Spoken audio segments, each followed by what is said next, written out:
Yo, what's up guys? Welcome back to another video. In last video, we have seen the manufacturing processes on lathe. But what do you think about a lathe? I mean, a lathe machine? Do you think it is that much easy to operate a lathe manually? Obviously, no. Lathe is not easy to operate manually. But what are you worried about? I am here to teach you. So why should we not start it in this video? So let's start from the basic. So, what is a basic? Clamping a job? Yes. So, in this video, we are going to discuss about a chuck, how to operate chuck, what are its types, and how those work. So let's find these answers.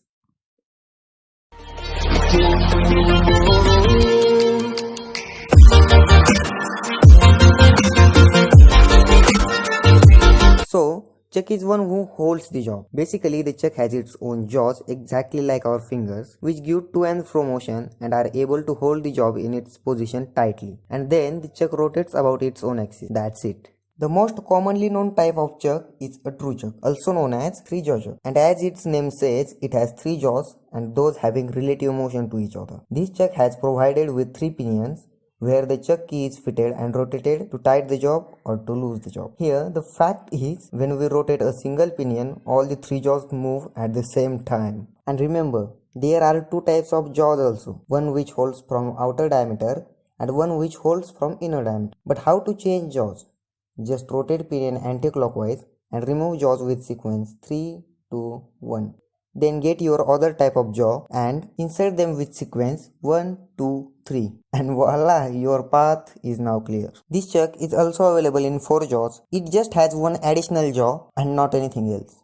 Another type of chuck is a dog chuck, also known as 4-jaw independent chuck. In this chuck, each and every jaw has its own pinion. But why?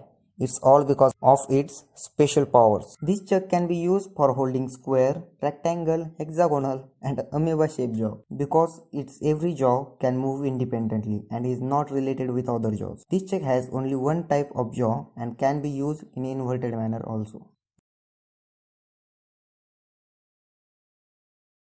And as we all know, there are too many Newtons wandering in our industries and they want to make engineering syllabus more bigger and difficult. See, I did a mistake. Now I have to give a disclaimer at starting. So, what these engineers have done is they developed some special purpose chucks to make our task much easier, such as magnetic chucks, chuck for special job, face plates, and so on. So, these were some of the chucks I discussed with you. Yes, some of the, because Newtons are still there.